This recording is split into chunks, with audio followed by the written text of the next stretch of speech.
आम्ही खूप बिझी आहोत, आमच्याकडे वेळच नाही, असं माझा एक क्लासमेट होता जो रेग्युलरली मला सांगायचा की इतकं बिझी असतो, खायला प्यायला वेळ नसतो, जेव्हा वेळ मिळेल तेव्हा खातो, जेव्हा वेळ मिळेल तेव्हा झोपतो आणि व्यायामासाठी तर अजिबातच वेळ मिळत नाही कारण थकलेलंच इतकं असतो. मागच्या वर्षी त्याला डायबिटीज डायग्नोज झालं. त्याचं हे कारण मी समजून घेतलं, त्याच्या फॅमिलीने समजून घेतलं, डायबिटीजने समजून घेतलं. बिझी आहे, वेळ नाही आहे, हे कारणं माणूस म्हणून तुम्ही आणि मी समजून घेऊ शकते. शरीराला हे नाही कळत. शरीराला ज्या गोष्टींची गरज आहे त्या गोष्टी त्याला मिळाल्या नाहीत तर तो त्याचे लक्षणं, त्याचे परिणाम आपल्याला दाखवणारच आहे. त्याला रिझन्स कळत नाही.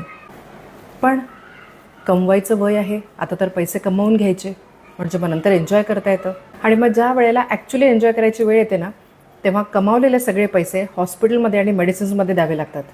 ओ नाही, नो नो नो नो, आमच्याकडे इन्शुरन्स पण आहे. हा इन्शुरन्स तुम्हाला डायबिटीज झाल्यानंतर गोळ्यांचे बिलं देऊ शकतो, पण 3 वेळेला गोळ्या तुम्हालाच घ्याव्या लागणार आहेत. डोळ्यांच्या नसांवर परिणाम झाला तर ट्रीटमेंटचा खर्च देऊ शकतो, परंतु नजर गेली तर ती इन्शुरन्स परत देऊ शकत नाही. गुडघ्याच्या ऑपरेशनचे पैसे देऊ शकतो, पण ऑपरेशनचा अगोदरचा आणि नंतरचा त्रास कुठलीही इन्शुरन्स कंपनी भरून देऊ शकत नाही.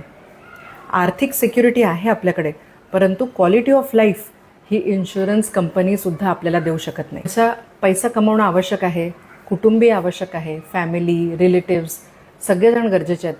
पण या सगळ्यांमध्ये आपलं आरोग्य कुठेतरी अगदी बॅकसीटवर बसलेलं आहे.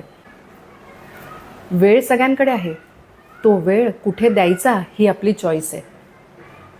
जी गोष्ट आपल्याला खरोखर महत्त्वाची असते त्यासाठी आपल्याकडे कायम वेळ असतो.